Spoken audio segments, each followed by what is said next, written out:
Hi guys, welcome back to a new episode of Finance and Crypto Guide. Today in this video, I'm going to show you how you can log into your Old National Bank's mortgage account. Keep watching the video till the end. To log into your Old National Bank's mortgage account, firstly go ahead and launch open any web browser of your preference.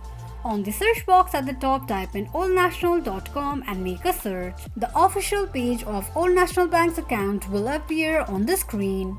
Tap on Login option at the top right corner of the page.